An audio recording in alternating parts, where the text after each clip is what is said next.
Okay, so welcome everybody this morning. It's a pleasure for me to introduce to you Richard Korf, our invited speaker. He got his PhD in computer science from Carnegie Mellon University in 1983 under Herb Simon. And the title of his dissertation was Learning to Solve Problems by Searching for Macro Operators. And that pretty much defined his whole career. His whole career was in heuristic search. And that makes him pretty unique among the senior members in the heuristic search community because most people also had a foot in some other area at some point in time in their research career.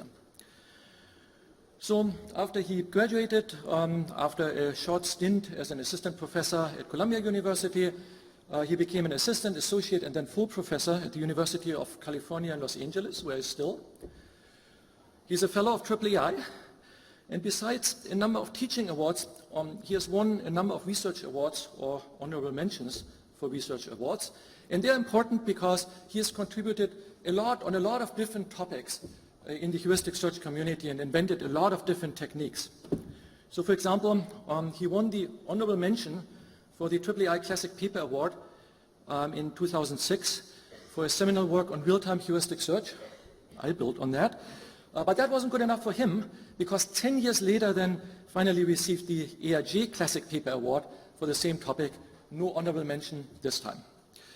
He also won the honorable mention for the ICAPS Best Paper Prize for his work on additive pattern databases and has contributed a number of techniques to the heuristic search community, among them things like the iterative deepening class of search algorithms, IDA star, linear space, DepthFirst search, and really many others. Now, I have to sort of relay some tidbits about him to you. He certainly picks very visionary paper titles. So already in 1987, he wrote an AIJ paper entitled Planning a Search, a Quantitative Approach, and that's certainly what we all believe in today. He also keeps attacking a problem until he has finally solved it. Already before his PhD, he wrote a IIEI paper in 1982 with a first approach to tackle the Rubik's Cube. So the paper was entitled A Program That Learns to Solve the Rubik's Cube. And then 15 years later, also at IIEI, finally he wrote a paper entitled Finding Optimal Solutions to the Rubik's Cube using pattern databases. And finally, I would like to mention that hill climbing is not just a research topic for him, but it's also a hobby. He's a very avid mountaineer. And with that, let's welcome Richard Korf.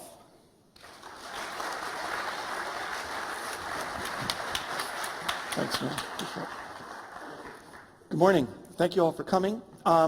So I appreciate the kind introduction, Sven. So when I was first invited to give this talk, I was both flattered and honored and a little confused because I don't really do planning. I don't really know much about planning. And I thought, well, why did they invite me? And I thought, well, maybe the committee thought that I was smart enough that it would be worthwhile hearing from me what I thought about planning, a topic I didn't know anything about. And then I realized, nah, that's not the case. No way. So what I realized is I probably got invited to talk about search, and search has something to do with planning. So I spent a lot of time thinking about exactly what I ought to talk about, and I finally decided that what would be useful would be to try to tell you all how to figure out the right search algorithm for your problem. And when I really started thinking about that, I realized that's actually very hard, and I decided to settle on a much easier goal, which was what's the right search algorithm for my problem, because I don't really know what your problem is. So that's what I'm actually going to try to talk about. Okay, so let's get started.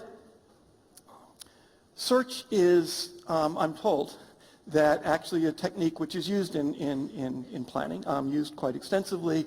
A lot of people have done a lot of work sort of establishing this as a paradigm in the planning community. It's probably one of the most common techniques that's used for solving planning problems. And so what I'm going to really try to talk about a little bit is to try to identify, this is really going to be mostly a broad overview of a number of different topics in search. And I couldn't resist at the end saying a little bit about what I think about planning, but I'll only do that if I have extra time. And so if I manage to take up all the time, that way I won't embarrass myself and embarrass you by telling you my random musings about planning at the end. So what algorithm do you use for a particular problem? Now, I appreciate that I must just say this right up front. From the search community, when we look at a problem, we know what the problem is, right? We look at a particular problem, like the Rubik's Cube or sliding tile puzzle, and we analyze its features and figure out, okay, what are the features of this problem, and then match a search algorithm. You guys have a much harder problem, of course, because you don't get to look at the problem. Your program gets to look at the problem. So there's a little bit of a disconnect here, and we can talk a little bit maybe at the end about when we have time for questions about how is it that your program figures out what are the features of your problem to figure out what search algorithm to apply, which is a much more difficult task.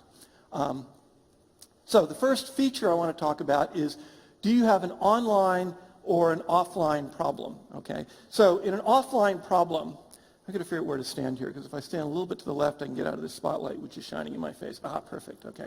If you have an offline problem, let's start with offline. Offline is the classic sort of search and, in fact, planning paradigm as well. What you do is you compute the entire solution, and then you go and try to execute the solution. Okay, so the classic search problems are the sliding tile puzzles, Rubik's Cube, traveling salesperson problem. The classic algorithms in this area are things like A*, DepthFirst, branch and bound, iterative deepening A*.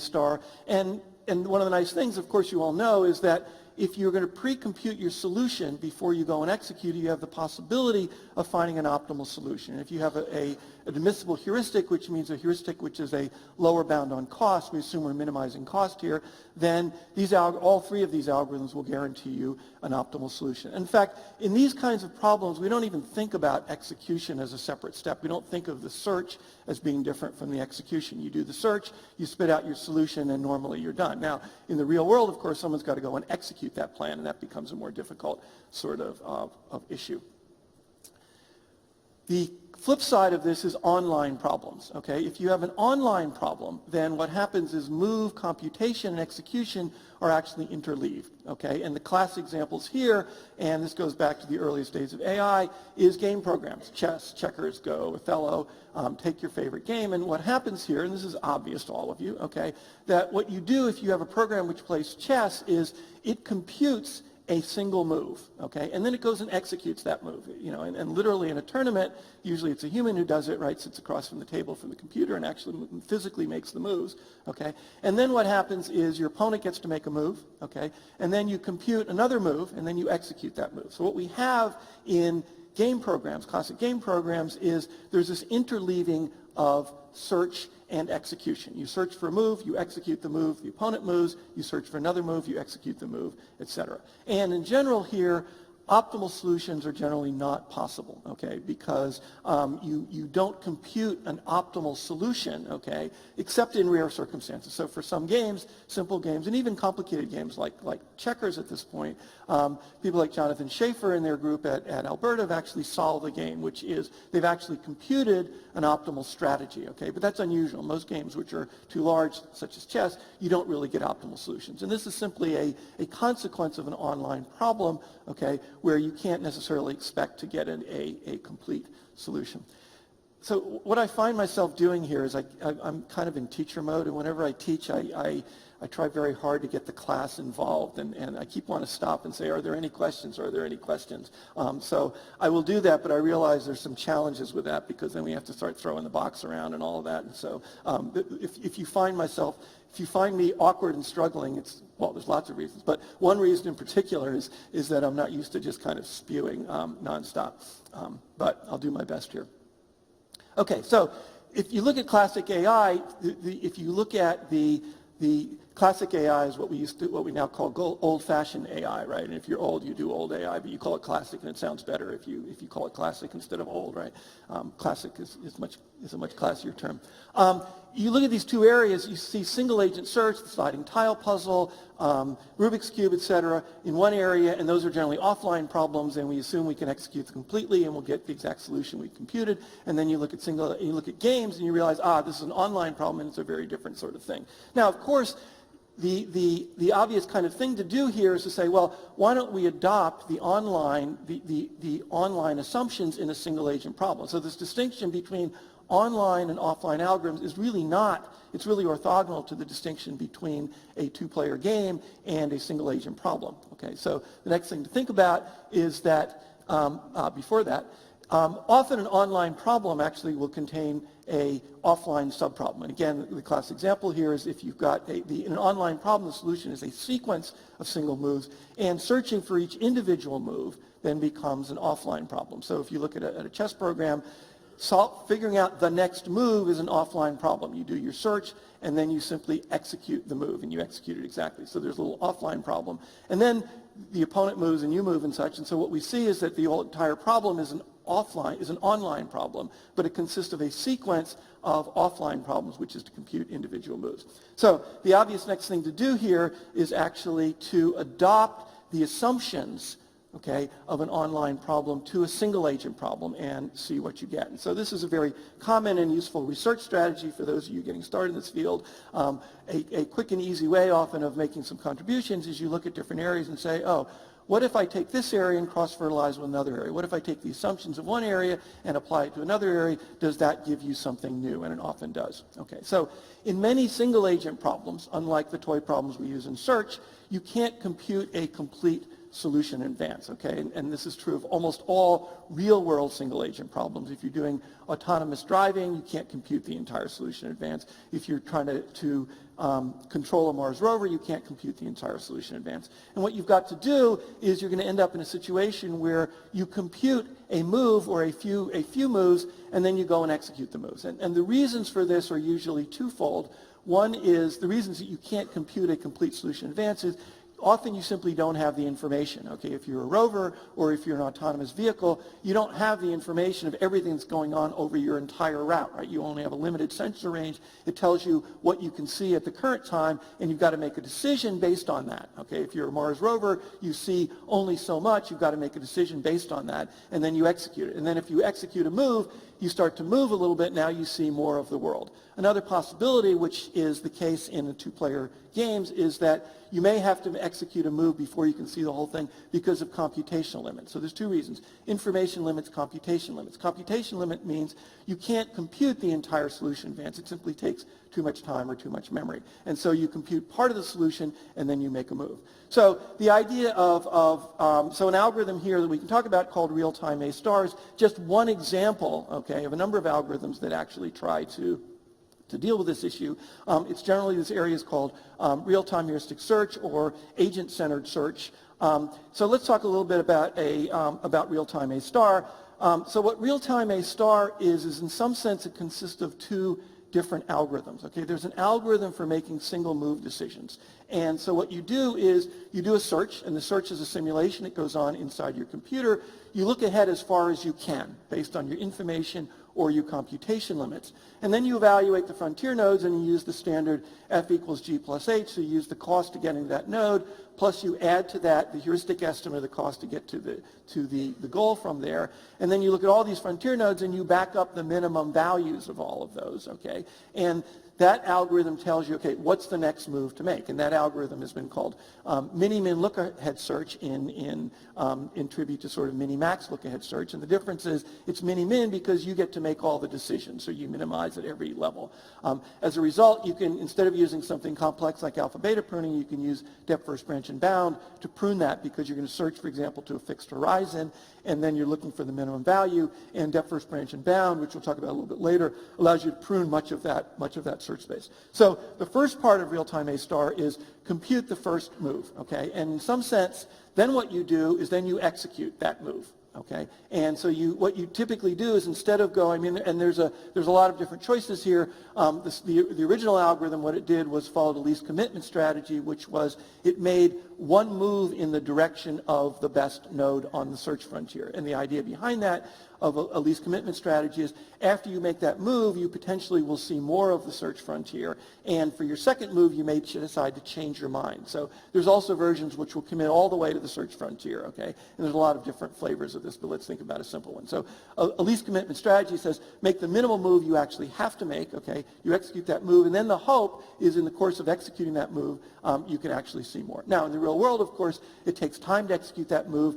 During the time you're executing a move, of course, what you do as well is you keep searching for the following move, okay? Now, if all that you did was simply repeat that algorithm, what's going to happen in most problem spaces is you're not going to have a complete algorithm. You're going to end up in a cycle, okay, because you really can't see beyond that, you get sort of what's called a heuristic depression, which is not as bad as it might sound to a heuristic search researcher. But what happens is you're going to end up just sort of going around and around in a loop. And so the second part of this algorithm, the sort of real-time A-star part, is an algorithm to make sure that you're actually complete, okay, that you will eventually find a goal. And in particular, what you want is, since we're making move decisions as we go, we cannot guarantee global optimality, but what we can do is make locally optimal decisions. What do I mean by locally optimal decisions? What you'd like to be able to do, and what this algorithm actually achieves, is given the entire search frontier that you've seen since you started the entire episode, given all that information, what would be the best decision given that information taken at face value? And that's what's called a locally optimal decision. So this algorithm, in fact, can make locally optimal decisions, at least on a tree. And so that's what substitutes for global optimality. The other thing to keep in mind here is that the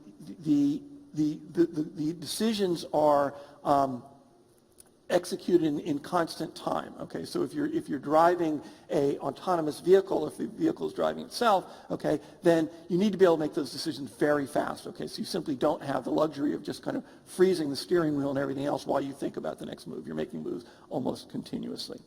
Okay, so that's real-time A-star. And you know, Sven has contributed to this area. A number of people have contributed, and there's a menagerie of maybe, you know, there's a number of papers on that area, and I'm just not going to, you know, I'm not going to go into the details of every algorithm, of course, because I don't have time.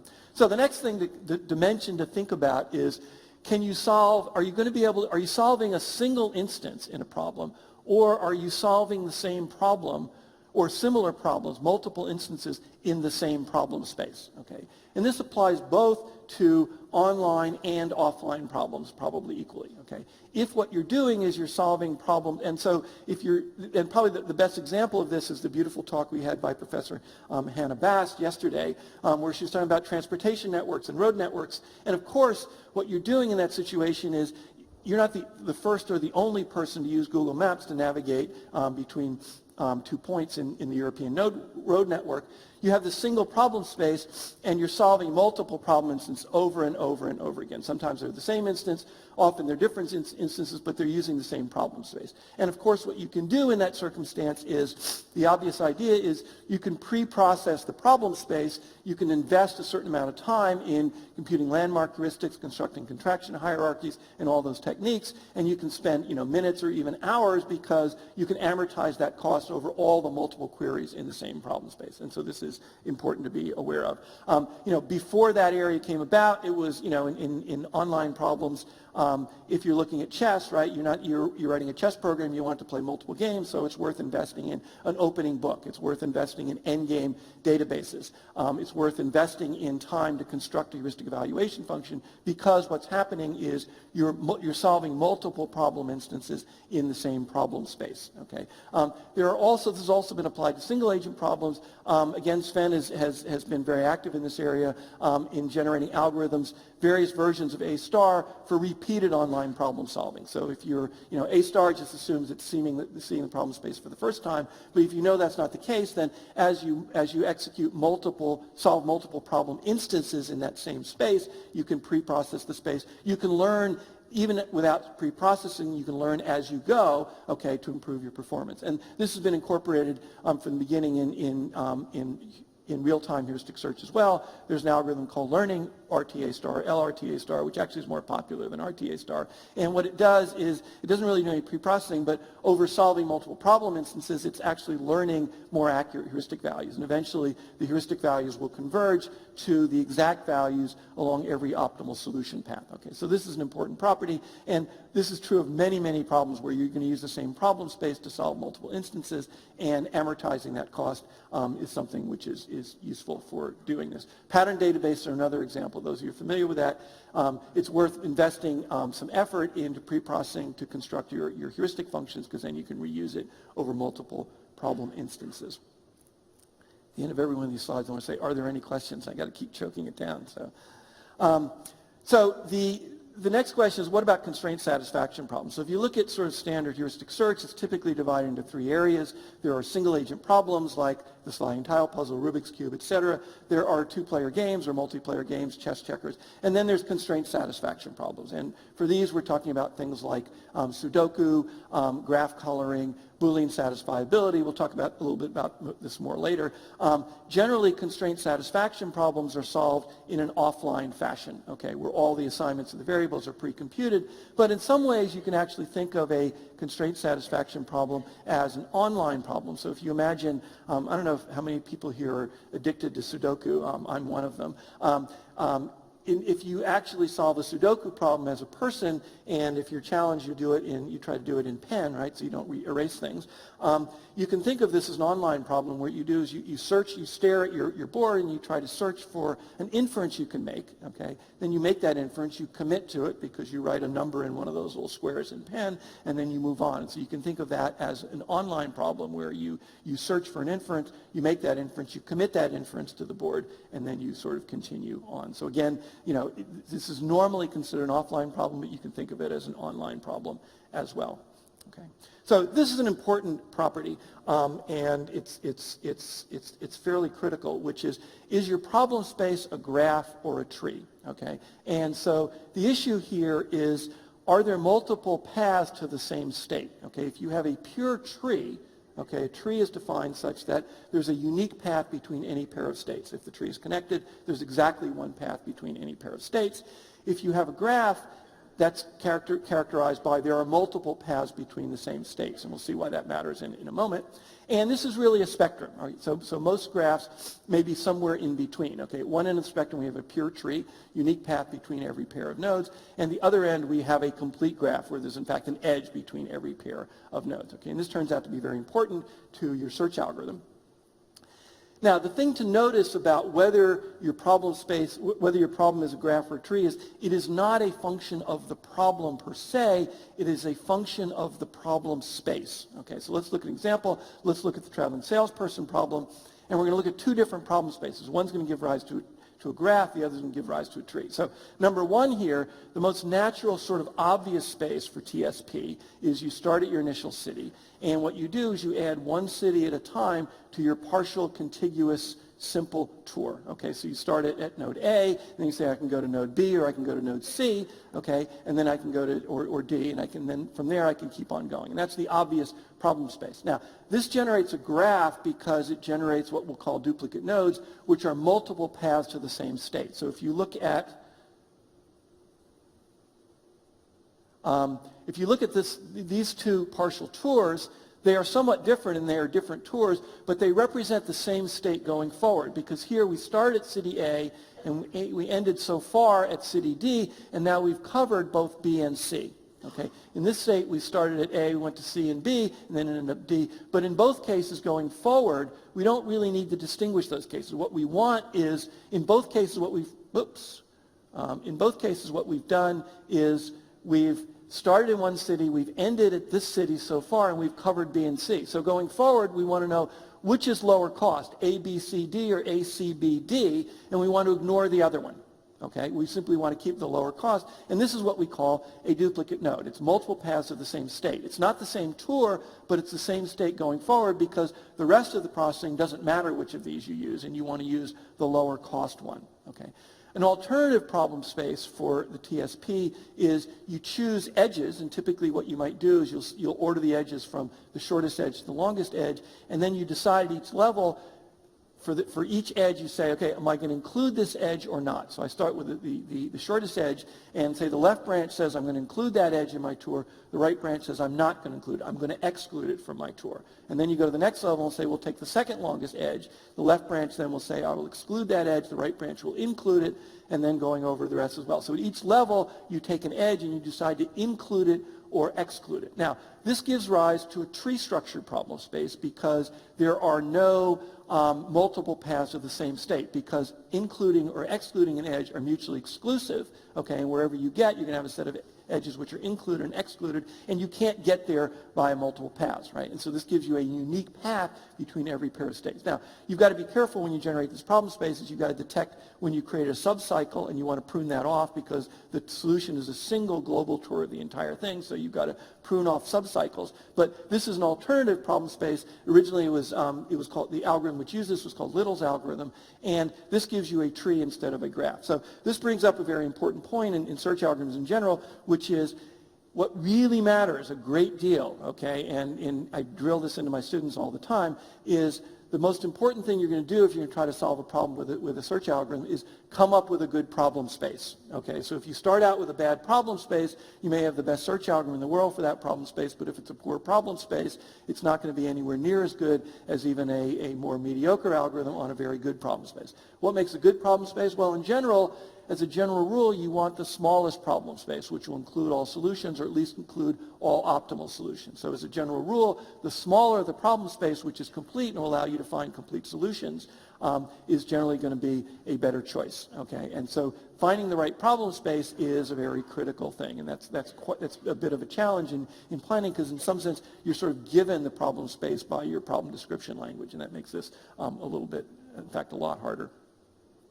Okay, so why does it matter whether you have a graph or a tree? Okay, so here's why it matters. Okay, graph search algorithms, okay, and it has to do with duplicate nodes. Okay, graph search algorithms like DepthFirst search, A*, Dijkstra's algorithm, we'll talk about those a little bit more later, store all the nodes which are generated, either an open or closed list, and this results in large memory requirements. And there's two reasons that graph search algorithms store all of their nodes. One is so that you can reconstruct the solution path. So if you're doing a best first search like A*, with each new node you maintain a pointer to its parent along an optimal path. Once you get to the goal node, you trace those pointers back, and now you have your solution path. Okay. The second reason, in fact the more critical reason, as we'll see a little bit later, that you store all the nodes in a graph search algorithm is to detect duplicate nodes. Okay.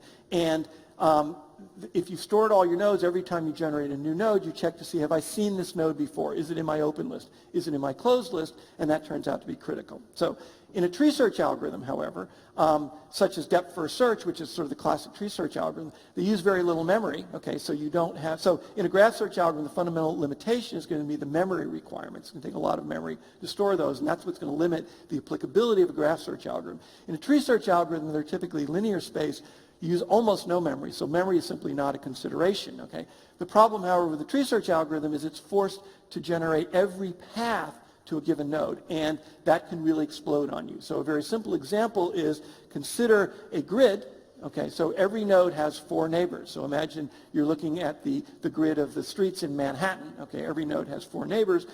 If you look at a graph search, okay, how many nodes are there within a radius r? Well, it's proportional to the area, okay, of that circle centered at the start state with a radius r, and it's order r squared. Okay, so it's polynomial, quadratic. Okay, very few nodes. If you look at the tree search algorithm, okay, the tree search algorithm, remember, has to look at every path to a given node. In the worst case, this could be on the order of 4 to the r, because every node, the branching factor here is 4, every node has 4 neighbors. Now, we'll be a little smarter about this, which is we will not regenerate the parent as one of the children of a node, and that will reduce our branching factor from 4 to the r down to 3 to the r, okay? But still, what you've got is an exponential number of nodes, okay, within a radius of r, right? And so there's a big difference between r squared and 3 to the r. Okay, one is polynomial, the other is exponential. And you might ask, well, where did that exponential number of nodes come from if there's only r squared nodes? And the answer is there's only r squared states, okay? But there are squared nodes because almost all of those are duplicates, right? There are many, many, many copies of the same node, as many copies of a given state as there are unique paths, okay? And so this is a very good example of how a tree search can completely explode on you. And if you've got a problem which is very graph-like, okay, you really cannot afford to do a tree search, and you're stuck doing a graph search and paying the price in terms of memory for that algorithm. Okay, so we've already hinted at this, but let's talk a little bit about move pruning. This is a technique which is important to tree search algorithms, and it's used to eliminate some of the duplicate nodes in a tree search algorithm. You can't eliminate all the duplicates in a tree search algorithm. For that, you need a graph search algorithm, okay? But you can often do a little bit. We've seen one example of this already, right? Which is don't regenerate the parent of a node as one of its children, right? So in the grid, we actually have 4 neighbors, we have a branching factor of 4, but we don't want to go back to where we came from, so we'll eliminate the parent as one of our children, and this reduces our branching factor from 4 to the r to 3 to the r. Big difference, right? This is the base of the exponent. It's a huge improvement. Let's look at some more complicated examples. This doesn't help you much if I point at my little screen down here. I got to do it up here. So for Rubik's Cube, there are two problem spaces for Rubik's Cube. One of them is called the quarter turn metric, where every primitive operation is a 90-degree twist of a face, either clockwise or counterclockwise. The more common metric or problem space, if you will, for Rubik's Cube is what's called the face turn metric, where any twist of a single face is a single move. So you can turn it 90 degrees clockwise, 90 degrees counterclockwise, or 180 degrees clockwise. In fact, rotate the entire face 180 degrees. The face turn is the more common metric. There's no natural way to prefer one or the other. Maybe the face turn, because an individual can do it pretty quickly because you don't have to actually re-rotate the cube. You can do it very fast. But if you look at the face turn metric, okay, it's obvious that you never want to twist the same face twice in a row because you could have gotten to the same state by a single move, right? So there's no point in twisting a given face 90 degrees clockwise and then 90 degrees clockwise again, because the same state's going to show up in your tree by just doing that as a single 180-degree twist. So that reduces your branching factor. So if you start with the original problem, there are 6 faces to Rubik's Cube. The face turn metric gives you 3 options for each face. That gives you 18 moves. Using this idea of not twisting the same face in a row reduces our branching factor from 18 down to 15. Again, a significant improvement because this is the base of the exponent in an exponential search.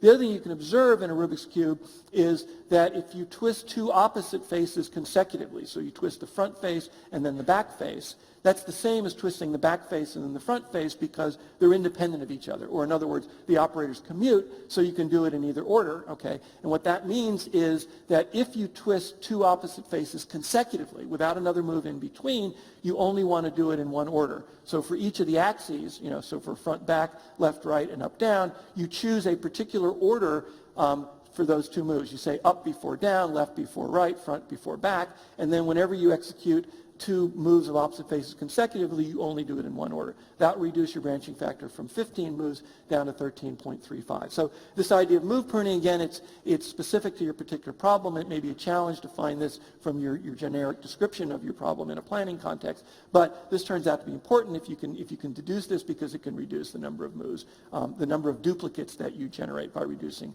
the branching factor. Okay, so let's talk about a few heuristic tree searches. Probably one of the better known ones is iterative deepening A*, and it's probably a little late in the talk to do this, but I just need to apologize to all the people in the audience who know all of this stuff cold, and you know who you are, you're all smiling, and I apologize to Sven and Stefan and Robert, and many of you here know this stuff cold, so please bear with me. If you don't, maybe you'll learn something. But so what IDA* does, and essentially the way to think about IDA*, if you haven't seen it before, is it's an attempt to get around the memory limitation of A*. Remember we said that graph search algorithms like A* have to store everything. They run out of memory. They run out of memory very quickly, typically in a matter of minutes. Okay, so IDA* is a linear space version of A*. Okay, and the way it does it is by doing a depth-first search. So you start with a lower bound on the cost of an optimal solution. Typically, the initial bound may come from your admissible heuristic function applied to the start state. That will give you your lower bound on your initial solution. And then what you do is you do a depth-first search, okay, and you prune a branch when its cost, which is G plus H, the cost of getting to that node, plus the heuristic estimate of reaching the goal, exceeds that cost L. And you do basically a complete depth-first search, okay, where you prune branches which exceed the cost. And then what you do is you increase L, okay, so that's one iteration. You then increase L, okay, to the lowest cost of any node that was pruned on the previous iteration, right? So the smallest cost node that you didn't expand on the previous iteration becomes the new threshold for L, and then you repeat. You do another depth-first search, okay? Now this seems wasteful, but in an exponential search, those previous iterations don't end up costing you very much because most of the work is done either in the last iteration or the next to last iteration, depending on how lucky you are in finding the solution, okay? So the nice feature of this is if you have a tree, okay, it uses only linear space, so you can run it for as long as you want, okay?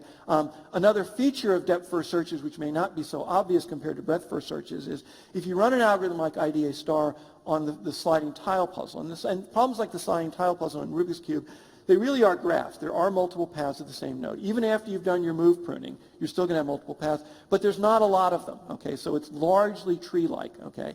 And as a result, there's relatively little overhead in doing the previous iterations. But an advantage of these tree search algorithms is that If you're looking at a graph search algorithm like A star, you start with a state and you expand that state and you generate its children. So imagine you're doing a sliding tile puzzle. To generate each of those children and store in the memory, you've got to make a copy of the previous state. Okay, and then you need to make the change from the parent to the child and then store that. Okay, so the amount of time to generate a node is linear in the size of the state. Okay, and so if you have a very large state, okay, every move generation requires you to copy the entire state and then make the incremental change. In a DepthFirst search, often what you can do is you can generate a state in time which is actually constant. All you do is you keep one copy. You make the move to a single copy of the state, and then when you backtrack, you simply undo the move. And as a result, the constant time per node in a DepthFirst search is often significantly faster, okay? For a sliding tile puzzle, it's going to be about 3 times faster with good implementations than doing a graph search. But the main opportunity here, the main advantage is the reduced memory requirements, and essentially requires almost no memory. Okay, so that's the good news. It's most useful for problems where it's difficult to find a good solution. We'll look at an algorithm in a second. If you can't find a good solution to start with, right? If your initial lower bound L is not very accurate, okay? Or I'm sorry, if you can't find a good solution if it's difficult to find a good solution, then this is actually a good algorithm. I said it backwards, okay. Another problem with this algorithm, of course, it's a tree search, right? So if you've got a graph, it can explode, the number of nodes can explode. It also can perform poorly if you have very high precision edge cost, okay? Because what can happen is with every iteration, you may expand only a small number of new nodes, and then the previous iterations really do count. If the size of the iteration is not growing exponentially with each cost, and that can happen with very high precision edge cost, for example, in TSP, then this may not be a good choice of algorithm. Doesn't really matter where I point this if I want to switch the slides. Okay, so let's talk about DepthFirst, branch, and bound. Again, apologies to most of you who already know this, but if you don't, this is certainly worth knowing. What you do now with DepthFirst, branch, and bound is you start with an upper bound U on the cost of an optimal solution. So if you can find a good solution initially with some heuristic or something, then you'll start with that solution. That's where you'll start. And then what you're going to do with DepthFirst, branch, and bound is you're going to perform a single DepthFirst search. And you'll prune a branch, okay, when its cost equals or exceeds U. Okay, so now you're doing, instead of multiple iterations, you're doing a single DepthFirst search. As you find better solutions, you update U. You compute the cost of each node, F equals G plus H, and if that equals or exceeds U, then you prune that branch, okay? And this is actually a good algorithm when you can find a good solution easily like TSP, okay? So you can run nearest neighbor to get a good upper bound initially. It works well even if you have very high precision edge cost because there's no multiple iterations. The other nice property of DepthFirst, branch, and bound is it's an anytime algorithm, which means that you can stop it at any time and you will have a solution. Okay, and as you continue to run, that solution will get better and better. So even if you have a problem which is very difficult and you don't have time to find an optimal solution, as you start the algorithm, you will get a solution almost immediately down the first branch, and you can run it for as much time you have available and then report the best solution, unlike IDA star, which doesn't give you a solution at all until you have an optimal solution. Okay. Turns out IDA star and DepthFirst, branch, and bound are complementary algorithms. IDA star increases a lower bound L until it equals the optimal solution cost, C star. DepthFirst, branch, and bound decreases an upper bound U until it equals C star. So IDA star doesn't expand any nodes of cost greater than the optimal solution cost, but it can expand some nodes more than once in previous iterations. DepthFirst, branch, and bound doesn't expand any node more than once, but it can expand some nodes with cost that are greater than C star. Okay, let's talk a little bit about graph search algorithms. Best first search is a algorithm schema, okay? It includes as special cases breadth first search, Dijkstra's algorithm, A star, and some others we'll see. And the only thing it changes is the actual cost function, okay? So the way a best first search works is you've got two lists, the open list and the closed list. Generally, the closed list contains those nodes which have been expanded. The open list contains those nodes which have been generated but not yet expanded. You start with the initial state on open. You choose a best node on open according to cost. You expand it. You put its children on the open. You take the node you just expanded. You generally move it to the closed list. You put its children on the open list, and you check for duplicates both in the open and closed list so that you can merge duplicates. So all duplicate nodes get merged and get detected and merged, so you don't have this exponential blow up in the number of nodes in duplicate paths in terms of nodes versus states. The difference between these different algorithms is purely the cost function. So if you generate a good implementation of Dijkstra's algorithm, then all you need to do is you change the cost function. So Dijkstra's algorithm, the cost is simply, well, let's start with breadth first. Breadth first, the cost is simply the depth of the node. That's your cost. You always expand next, the shallowest node. Dijkstra's algorithm is the cost is simply the cost from the root to that particular node. So you expand nodes in order of the cost from the root to that particular node. A star, as most of you know, the cost function is f equals g, f of n is equal to g of n, which is the cost from the root to the node n, plus the heuristic estimate from h, the h component, which is the heuristic from n to the goal. So the nice thing about this is once you've implemented a breadth-first search, you can implement any of these algorithms simply by changing the cost function. So it's really an algorithm schema. And the problem here is in generally memory is what limits this. You run out of memory in a matter of minutes. And you may say, well, that's okay, that's a long time. But if you're someone like me and you like to run problems for days or weeks or months, then minutes is not a long time. You can't even go to lunch and keep your algorithm running because it's going to exhaust your memory. And it doesn't get better. This problem has not gotten better over the course of my career. Memory has gotten hugely larger, but unfortunately processors have gotten faster as well. If that hadn't happened, we'd be in better shape. But the memory problem has not gone away and is unlikely to do so. Okay. Another technique is bidirectional search. This is due to Ira Polo back in the late 1960s. You search for the initial and goal states simultaneously until they meet in the middle, ideally. This requires an explicit rather than implicit goal state, so you have to have a very explicit goal state because you've got to search backwards from it. You don't actually need invertible operators, but you need to be able to reason backwards about your operators. So you could have a road network, for example, with one-way roads, which you can't execute in either direction, but you can reason about a one-way road by saying, if I was at the start, I could get to the goal. So you need to be able to reason backwards about your operators. And this effectively halves the search depth. Okay? At least one of these search frontiers has to be stored in memory, so you still got a memory issue. So listening to Professor Bath's talk yesterday, she said, well, bidirectional search, it only buys you a factor of 2. And I said, wait a minute, what do you mean a factor of 2? It basically halves the search depth, which is a huge exponential win. And I realized, of course, the difference is the problems she's looking at are really polynomial to start with, okay? So bidirectional search is not an enormous win in a space which is only quadratic like a road network. But in an exponential problem, which is where I tend to live, it turns out reducing the search depth by a factor of 2 is enormous, okay? It's the equivalent of reducing the branching factor to the square root of what it is. So in an exponential problem, bidirectional search is a huge win, not so much in a polynomial problem, okay? So let's talk a little bit about a couple techniques for addressing this memory. I've said multiple times that memory is the fundamental limit to a best first search, such as A star or Dijkstra's algorithm. One idea for reducing that memory requirement is a technique called frontier search. And the idea of frontier search is we save only the open list and not the closed list, okay? And so the open list is the frontier of the search, right? It's sort of the edge. If you imagine, for example, a lake which is springing from some spring, right? Basically, you start filling up a basin. The entire area, most of that area is the interior of the search, which is the closed list. The frontier is just the narrow edge, okay? The interesting thing about this, I don't have time to go into details, is you can still detect all the duplicate nodes in an undirected graph. This generally requires an undirected graph. You can do it in a directed graph, but it's a little bit tricky to do it, but more generally, you can certainly do an undirected graph. You can actually detect all of the duplicate nodes without saving the closed list. If you want to know how, you can ask me later. Now, why is this a win? Well, in a two-dimensional space, I mean, in a tree, this doesn't save you very much, right? Because the interior is small relative to the goal, right? So in an exponential tree, this is not a big win. But in a polynomial space, which is quadratic, for example, a two-dimensional space, the open list, which is the frontier, is only linear in n, okay, which is the distance you're searching, while the closed list is quadratic. It's the entire area. In a three-dimensional space, okay, the open list is quadratic. It's the surface of that bubble, okay, whereas the interior is cubic, okay. So this can be a very big win, useful in problems like sequence alignment and such, where even polynomial problems can be problematic if n is really large, like, you know, the 3 billion base pairs in the human genome. Now, there's two reasons we save the open list. One, in general, is to detect duplicate nodes, and this basically solves the duplicate node problem. The other reason we save the open list is to be able to reconstruct the solution path when you're done. If you don't have the solution path, what do? Well, you get to the end, you've got a node.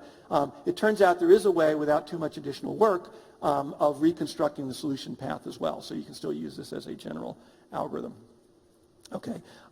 Another technique, okay, is the observation that, memory has kind of exploded, but what's exploded even faster, okay, or at least the same rate, is magnetic disk storage. So it's still the case that magnetic disk storage is about 100 times cheaper than RAM per bit. Okay, this changes with time, but that's a good ballpark figure.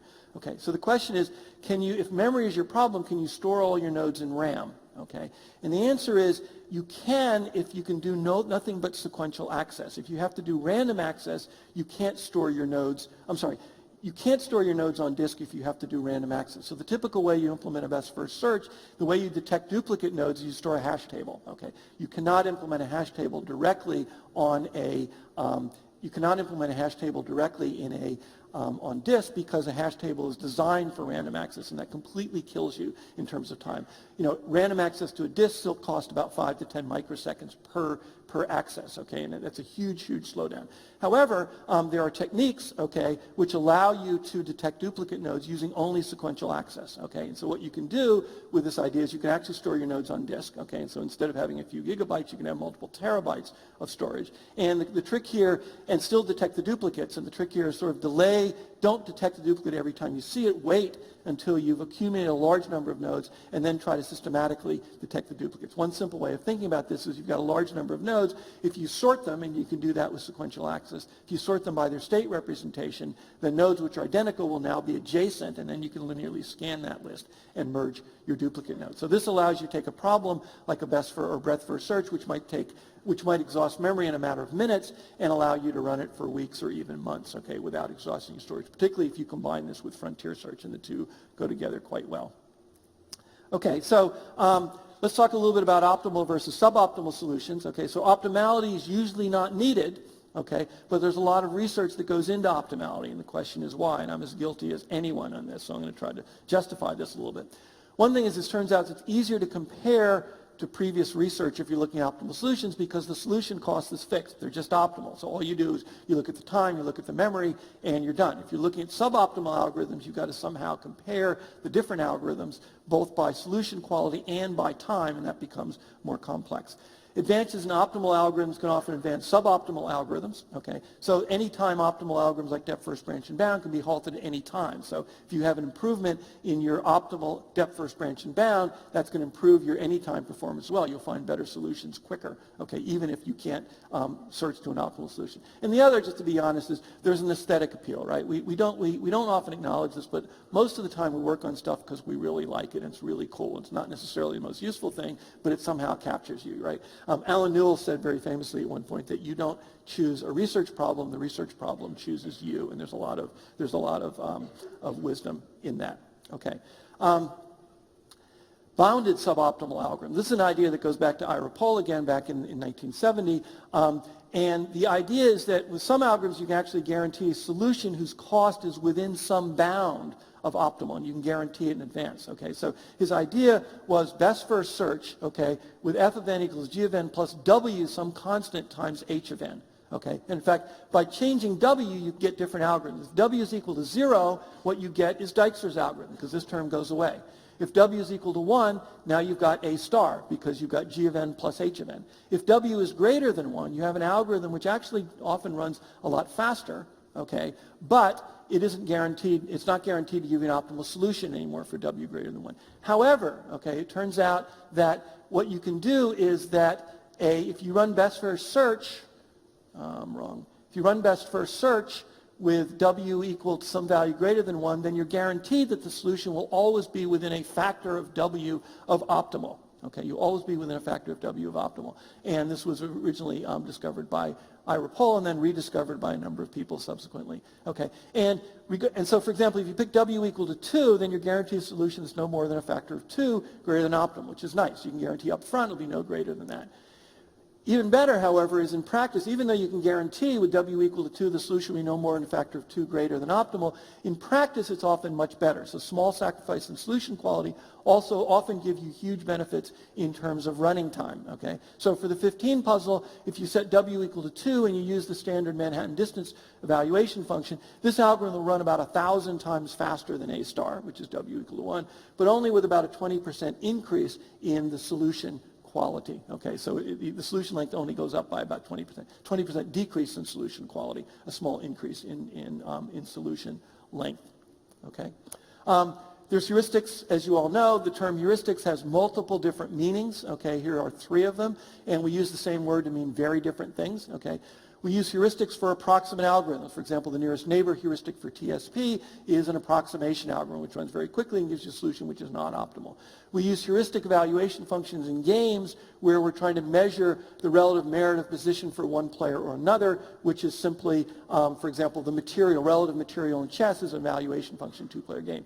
And more famously, in single agent problems and as well known in the planning community, you can also use a heuristic as an estimate of the cost of an optimal solution. And in fact, if that heuristic is a lower bound, it can guarantee that algorithms like K-star will give you optimal solutions. So the classic example of this is Euclidean distance, for example, for road navigation. Okay, heuristics for single agent problems. Again, most of you know this already. The cost of an optimal solution is often a heuristic is often the cost of an optimal solution to a relaxed version of the problem. So for example, if you take, I shouldn't have said CSP here, I meant road navigation, so that's in there. If you replace that with road navigation, if you take road navigation and replace it with helicopter navigation, you've relaxed the problem. You no longer have to travel along the roads. The optimal solution to helicopter navigation is just go from point to point. The cost of that is Euclidean distance. Okay, if you take the sliding tile puzzle, okay, and what you do is you eliminate the constraint that you can only move into the blank position. You can slide a tile to any adjacent position. The cost of an optimal solution of that is the Manhattan distance for the sliding tile puzzle. These things need to be efficiently computable, or you need to pre-compile them in lookup tables such as pattern databases. Again, functions derived in this way are guaranteed to be lower bounds, and lower bounds will guarantee you optimal solutions. Okay, let's talk about CSPs a little bit. The classic example are n-queens, Sudoku, Boolean satisfiability, graph coloring, etc. The solution to these problems is a set of assignments of values to variables. Okay, the backtracking, what you typically use is backtracking, which is a tree search, which is orders the variables and values and then search the tree. It's a linear time algorithm because it's a tree search. You can use DepthFirst, branch, and bound if there's also an optimization criteria, and you're guaranteed to find a solution if one exists, which makes these algorithms complete. A alternative, completely different way of looking at CSPs is you assign a value to every variable initially, you reassign a variable that conflicts with another variable, okay, and the min conflict chooses a variable with the most conflicts and assigns a new value that conflicts with the fewest other variables, okay. This is spectacularly successful on the n-queens problem. You can solve 1,000,000 queens in a minute or less, whereas the backtracking algorithm can solve maybe 100 queens. It's not complete, it's not guaranteed to find a solution, and both of these approaches are used for Boolean satisfiability. So there's this whole stochastic algorithms which use heuristic pair for satisfiability. There's also the complete backtracking algorithm, which is Davis, Putnam, Lubman, and Longman, and both of those are used for satisfiability and used on different problems. Okay, stochastic local search, I should say a little bit about this, mostly by the fact that I'm going to say very little about it.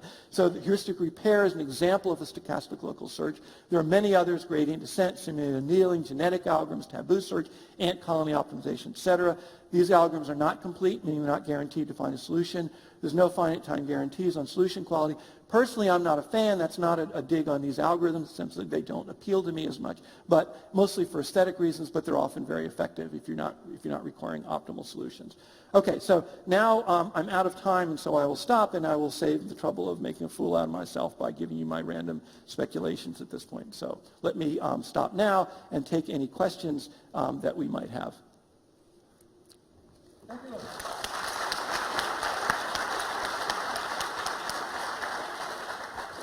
So we have about 3 minutes for questions. Who has a question? Hector.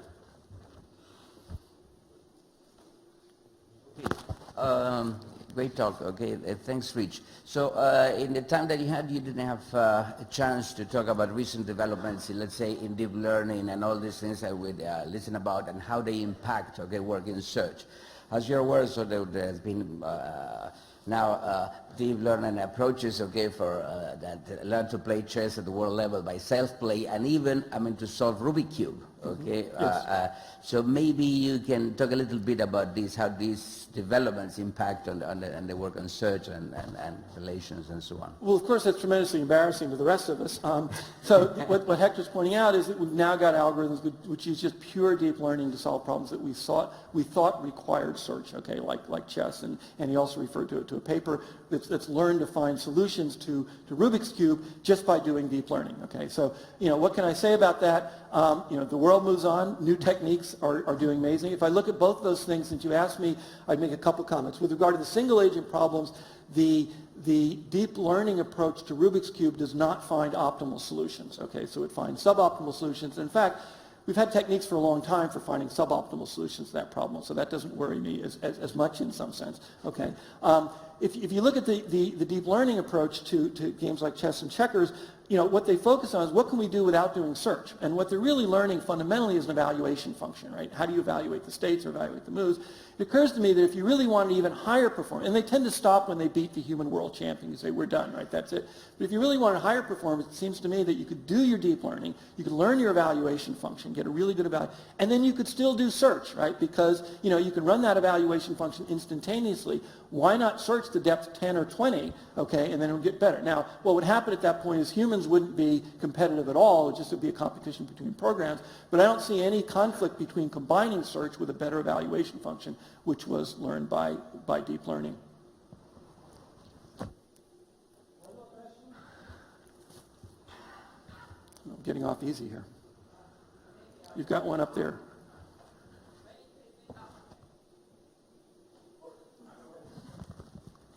Hi. Hi.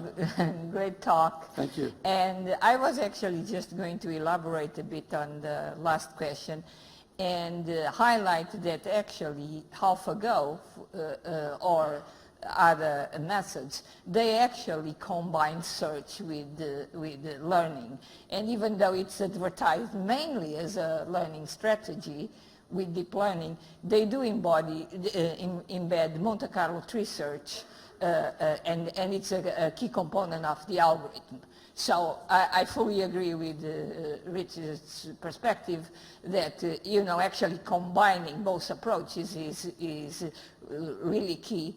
And in fact, like AlphaGo leveraged a lot of work done initially at University of Alberta on the Monte Carlo research, etc. So I thought I would just add that comment.